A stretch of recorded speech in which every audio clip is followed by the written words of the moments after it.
Hey guys, कैसे हो आप लोग। मैं आपका नीलेश भैया बहुत बहुत स्वागत करता हूं इस यूट्यूब चैनल पे। दोस्तों, आज की इस वीडियो में हम लोग पढ़ेंगे क्लास 10th वालों के लिए हिंदी का जो पेपर होगा 20 मार्क का ऑब्जेक्टिव जिसमें रहेगा। उसमें आप जानते हो कि 10 मार्क का आप लोग का प्रमुख लेखक एवं कवियों की रचनाओं उनकी विधाओं से संबंधित प्रश्न आएगा। तो उसके लिए इस वीडियो में हम लोगों ने लिया है कुछ इंपॉर्टेंट लेखक और उनकी रचनाओं से संबंधित प्रश्न। तो चलो यार, इनको हम लोग करते हैं। ये सारी की सारी रचनाएं काफ़ी वेरी इंपॉर्टेंट है। आप एक एक इनको याद कर लो, आपके एग्जाम में इन्हीं में से देखना डायरेक्ट आपके एग्जाम में फंसेगा क्वेश्चन। ठीक है, तो चलो इसमें आपको लेखक की रचना का भी नाम याद रखना है और उसकी विधा का भी नाम याद रखना है। क्यों? क्योंकि ये आपसे ऐसे पूछता है, जैसे क्वेश्चन पूछ सकता है कि जय पराजय के लेखक कौन है, और 4 ऑप्शन दे देगा। या ऐसे भी प्रश्न पूछा जा सकता है कि जय पराजय किस विधा पे आधारित रचना है, तो नाटक विधा पे। तो इसलिए आपको इसकी मतलब जो भी रचना हो उसके लेखक या कवि का भी नाम याद रखना है और उसकी विधा का भी नाम याद रखना है। ठीक है, चलो यहाँ हम लोग शुरू करते हैं। सबसे पहला जो मैंने रचना लिया हुआ है वो है जय पराजय। ठीक है, वो क्या है? जय पराजय, जिसके लेखक उपेंद्र नाथ अश्क हैं, और यह नाटक विधा की रचना है। तो आप लोग याद रखना, जय पराजय उपेंद्र नाथ अश्क द्वारा लिखित नाटक विधा की रचना है। सेकंड है प्रतीक्षा। ये आपके एग्जाम में शायद 2022 के बोर्ड एग्जाम में आया था, मुझे याद नहीं, लेकिन ये मैं देख चुका हूँ, ये आपके बोर्ड एग्जाम में पहले भी आ चुका है और जय पराजय भी आ चुका है। तो प्रतीक्षा राजेंद्र यादव जी द्वारा लिखित कहानी विधा की रचना है। ठीक है, तो प्रतीक्षा राजेंद्र यादव जी द्वारा लिखित कहानी विधा की रचना है, ये याद रखना। ठीक, उसके बाद आ जाती है हम लोग की बारी आहुति की। वेरी इंपॉर्टेंट, इलाचंद्र जोशी द्वारा लिखित कहानी विधा की रचना है ये आहुति।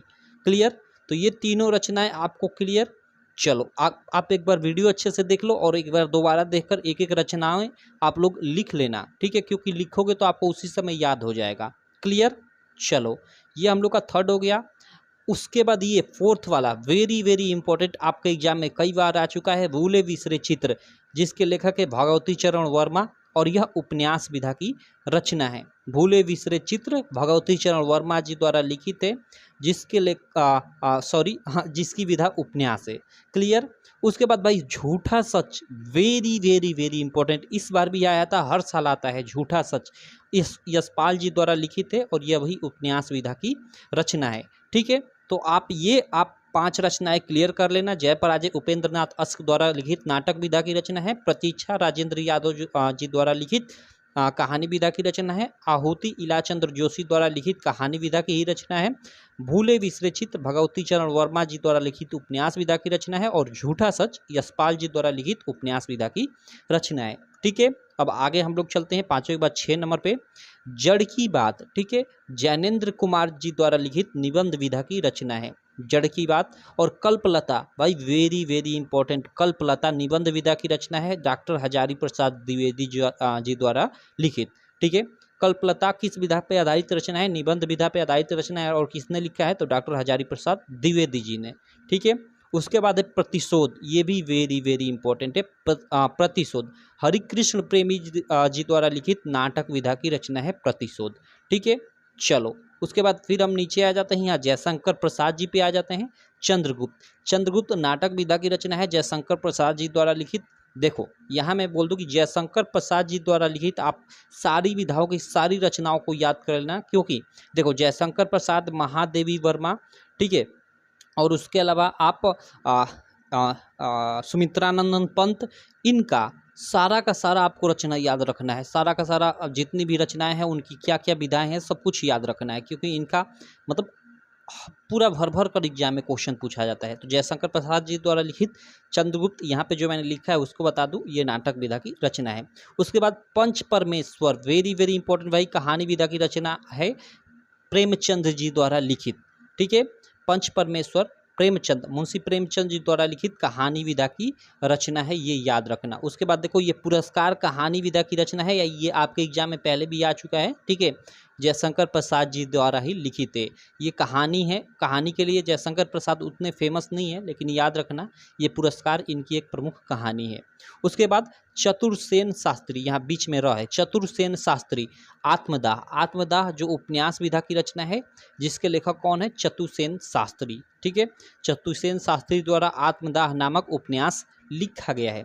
उसके बाद गबन की बारी आती है। सब लोग जानते हैं गबन के लेखक प्रेमचंद जी है, जो उपन्यास विधा की इनकी रचना है। ठीक है, उसके बाद देखो 13 के बाद हम लोग 14 नंबर प्रश्न पे आ जाते हैं। गुलाब राय जी द्वारा लिखित है Thalua club, very very important. Thalua club जो निबंध विधा की रचना है, किसने लिखा है? गुलाब राय जी ने लिखा है। गुलाब राय जी द्वारा लिखित है। उसके बाद देखो आचार्य रामचंद्र शुक्ल जी द्वारा लिखित है चिंतामणि, जो निबंध विधा की रचना है। इनकी भी सारी रचनाएं आप लोग याद कर लेना।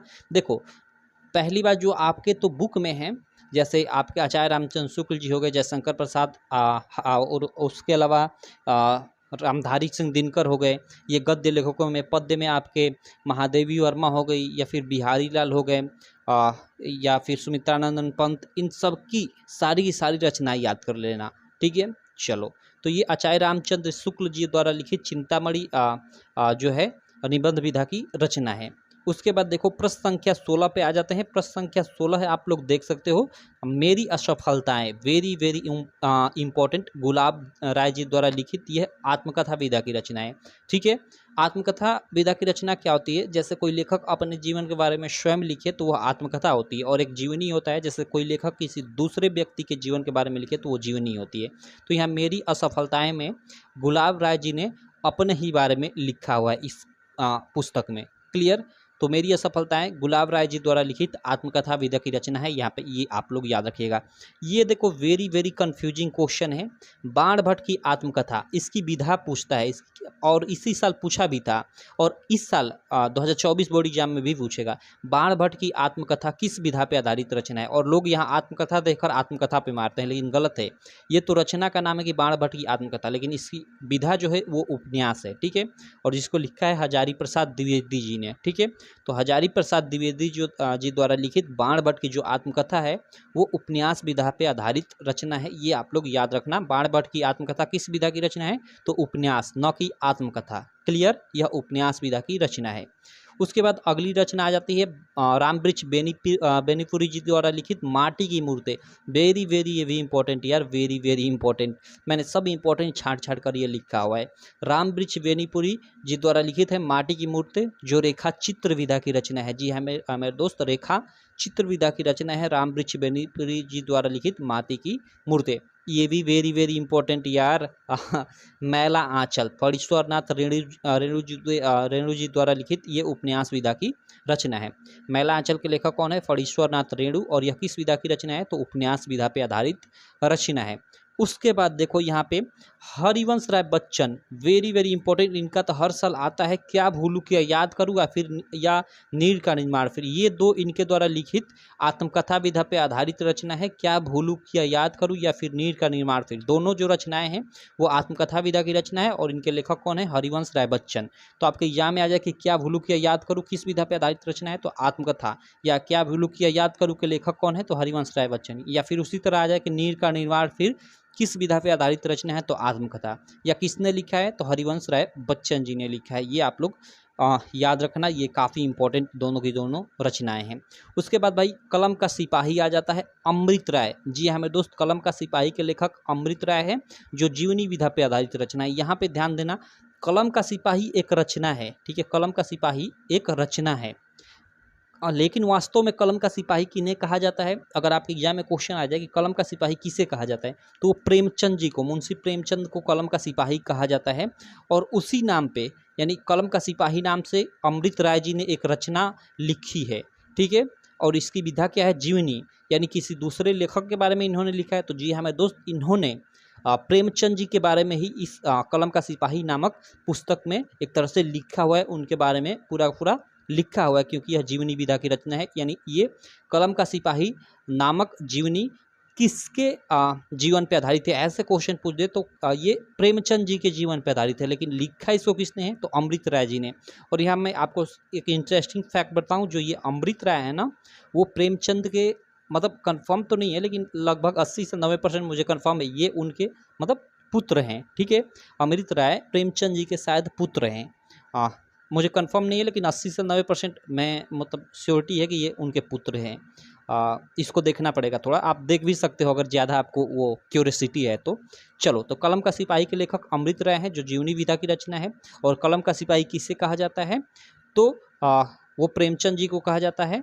या कलम का सिपाही नामक जीवनी जिसके लेखक अमृत राय हैं, किस पे लिखी गई है, तो वो प्रेमचंद जी पे लिखी गई है। चलो, अगला हम लोग 22 के बाद 23 नंबर प्रश्न देखते हैं। देखो, लहरों का राजहंस और आषाढ़ का एक दिन, ये दोनों रचनाएं मोहन राकेश जी द्वारा लिखित नाटक विधा पे आधारित रचनाएं हैं। दोनों काफ़ी इंपॉर्टेंट है। लहरों का राजहंस हो गया या फिर आषाढ़ का एक दिन हो गया, दोनों मोहन राकेश जी द्वारा लिखित नाटक विधा की रचना है। तो इस वीडियो में मैंने लगभग यहाँ मैंने 2 लिया था, यहाँ 2, यानी 24 रचनाएं हो गई।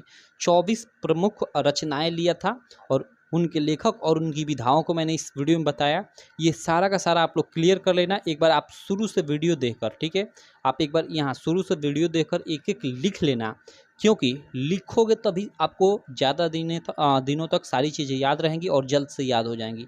तो आप एक एक जैसे जैसे मैंने ये लिखा है ना, ऐसे ऐसे आप एकदम अच्छे से लिखना एक बार वीडियो शुरू से देखकर। ठीक है, इससे आपको पूरा पूरा याद हो जाएगा सारी की सारी चीज़ें। बाकी ये सारी की सारी रचनाएं समझ जाओ कि एक तरह से वेरी वेरी मोस्ट इंपॉर्टेंट ही, सबको आपको याद करना ही करना पड़ेगा। ये आपके एग्जाम में आएंगी इसी में से। ठीक है, इसके अलावा और कुछ इंपॉर्टेंट रचनाएं हैं, उनको मैं किसी नेक्स्ट वीडियो में ले लूँगा। तब तक के लिए आप इतना याद कीजिए। और बाकी आप बताओ कि ये वीडियो आपको कैसी लगी, और साथ ही हमारी एप्लीकेशन है UPMSP स्टडी कर गूगल प्ले स्टोर पे उसे डाउनलोड कर लेना। वहाँ पे आपको PDF नोट्स जो भी चीज़ें हैं बिल्कुल फ्री में मिल जाएंगी। ठीक, तो आप प्ले स्टोर से डाउनलोड कर लेना। बाकी आप बताना आपको ये वीडियो कैसी लगी। वीडियो चलिए तो अपने दोस्तों में शेयर कर देना, साथ ही इस चैनल को सब्सक्राइब कर देना। मैं मिलता हूँ आपसे इसी प्रकार की नेक्स्ट वीडियो में, तब तक के लिए थैंक यू।